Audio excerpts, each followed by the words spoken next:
Buenas tardes. Este es el parte médico relacionado al COVID-19 en el estado de Yucatán. Adelante, doctor. Gracias, licenciada. Este es el parte médico de este sábado 26 de febrero.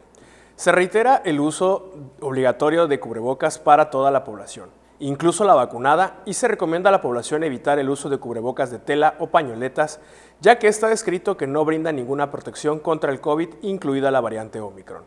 Por lo que para protegernos entre todos, se sugiere el uso de cubrebocas de 2 capas, tricapa o de uso grado médico como el KN95, ya que estos tienen una cobertura hasta del 95% contra la variable Omicron. Las personas que no han recibido la vacuna, se les invita a aplicarla, hacer equipo y sumarse a la protección de su salud y de las demás personas. Los invitamos a vacunarse sin temor para proteger nuestra salud y la de nuestras familias. Como se ha señalado, en la reapertura económica, los datos más importantes son la ocupación hospitalaria y los ingresos diarios. El día de hoy tenemos 44 pacientes en hospitales públicos. 101.456 pacientes ya se recuperaron, no presentan síntomas ni pueden contagiar. Esta cifra representa el 93% del total de contagios registrados, que es de 109.047.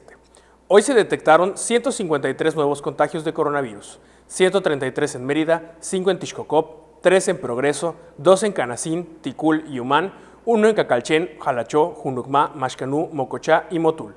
De los 109.047 casos positivos, 694 son de otro país u otro estado.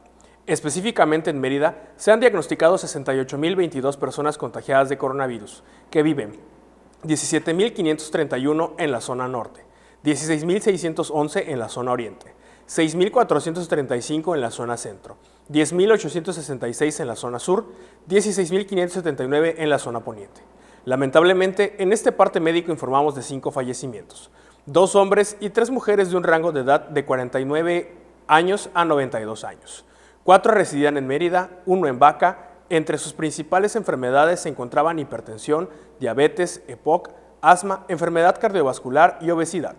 En total, son 6.870 las personas fallecidas a causa del coronavirus. De los casos activos, 677 están estables, aislados, monitoreados por personal médico de los servicios de salud de Yucatán. Presentan síntomas leves. Como ya se mencionó, 44 de los casos positivos están en hospitales públicos y en aislamiento total. Hay otros pacientes a la espera de diagnóstico. El rango de edad de los casos es de 1 mes a 107 años. Los indicadores semanales del Semáforo Estatal de Salud marcan color verde. Hasta aquí el reporte, psicóloga. Gracias, doctor. Estaremos actualizando esta información todos los días por este medio. Gracias.